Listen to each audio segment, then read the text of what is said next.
எதை பற்றி பார்க்க போகிறோம் அப்படின்னு பார்த்தீங்கன்னா, விவசாய கடன் தள்ளுபடி குறித்து ஒரு அறிவிப்பு வந்திருக்கு. என்ன அறிவிப்பு? யாருக்கெல்லாம் இந்த விவசாய கடன்கள் தள்ளுபடி முழுமையாக கிடைக்கும்?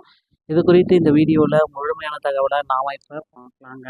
ஸோ கூட்டுறவு வங்கிகளில் பெறப்பட்ட 5 சவரனுக்கு உட்பட்ட நகைகள் அனைத்துமே விவசாயிகளுக்கு இந்த தள்ளுபடியை முதல்வர் விஜய் அவர்கள் வழங்க இருக்காருங்க.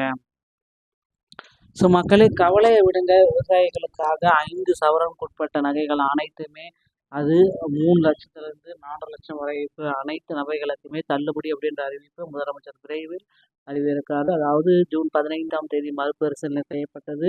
ஸோ ஜூலை 15ஆம் தேதியுடைய மறுபரிசீலனை மீண்டும் செய்யப்படும் அப்படின்றது எல்லோருடைய எதிர்பார்ப்புமா இருக்குது. கூட்டுறவு வங்கிகளில் விவசாயிகள் பெற்ற 75,000 ரூபாய் வரையிலான பயிர்க்கடன்கள் முழுமையாக தள்ளுபடி செய்வதென கூறப்பட்டிருக்கிறது. முதல்வர் விஜய் கூட்டுறவு வங்கிகளில் சிறு மற்றும் குறு பெற்ற 5,000 ரூபாய் வரையிலான பயிர்க்கடன் தள்ளுபடி செய்யப்படும் என முதல்வர் விஜய் மே 25 தெரிவித்தார். இதை மறுபரிசீலனை செய்யணும் அப்படின்ற மாதிரி விவசாயிகள் தொடர்ந்து போராட்டத்தில் ஈடுபட ஆரம்பிச்சிட்டாங்க. ஸோ விவசாயிகளுடைய போராட்டத்தை பார்த்தீங்கன்னா முதல்வர் விஜய் அவர்கள் மீண்டும் கருத்தில் கொண்டு அதன்படி ரிசர்வ் வங்கியுடைய நடைமுறைகள் எல்லாமே கருத்தில் கொண்டு பயிர்க்கடன் தள்ளுபடிக்கான ஒரு தொகையும் அரசால் 45 to 60 நாட்களுக்குள் முழுமையாக செலுத்தப்பட வேண்டும் என்ற வழிகாட்டுதல்கள் அரசின் நிதிநிலை மற்றும் நிதி ஆதாரங்களை கருத்தில் கொண்டு இந்த இக்கட்டான சூழலில் பயிர்க்கடன் தள்ளுபடி செய்யப்படுகிறது அப்படின்றத குறிப்பிட்டு சொல்லிட்டாங்க. ஸோ மக்களை, இந்த பயிர்க்கடன் தள்ளுபடி யாருக்கு வழங்கப்படும் அப்படின்றது தான் இந்த கேள்விக்குறியா இருக்குது. ஸோ இதில் இந்த பயிர்க்கடன் தள்ளுபடியில் மே 1, 2025 முதல் பிப்ரவரி 2026, 28ஆம் தேதிக்கு இந்த தள்ளுபடி காலம் அப்படின்றத குறிப்பிட்டு சொல்லிட்டாங்க. இந்த ஓராண்டுக்குள்ளே நீங்கள் நகைக்கடன் வாங்கியிருந்தால் மட்டும்தான் உங்களுக்கு தள்ளுபடி அப்படின்றது கிடைக்கும். இல்லைன்னா இந்த தள்ளுபடி அப்படின்றது கிடையாது. ஸோ இதே போல தாங்க பார்த்தீங்கன்னா நகைக்கடனும் போல தான் இவங்களுக்கு பார்த்தீங்கன்னா இந்த விவசாய பயிர்க்கடன் இந்த டைம் மே 1, 2025 பிப்ரவரி 28, 2026க்குள்ளே வாங்கியிருக்கணும்.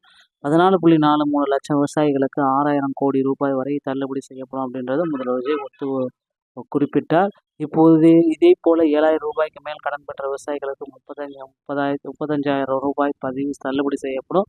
இதற்கு வாயிலாக 75,000 ரூபாய் வரை பயிர்க்கடன் பெற்றவர்களுக்கு 6.2 லட்சம் விவசாயிகளுக்கு 3,058 கோடி ரூபாயும், 75,000 நபர்களுக்கு மேல் பயிர்க்கடன் பெறவுள்ள 8.21 லட்சம் விவசாயிகளுக்கும் 2,824 கோடி ரூபாய் கூடுதலாக செலவாகும் அப்படின்றத குறிப்பிட்டு சொல்லிட்டாங்க.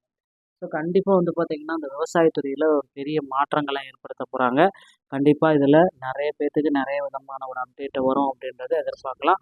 விவசாய கடன்களுடைய மறு தள்ளுபடி மறு பட்டியலை முதல்வர் விஜய் அவர்கள் இன்று இல்லைன்னா நாளை வெளியிடுவார் அப்படின்றத எதிர்பார்க்கலாம்.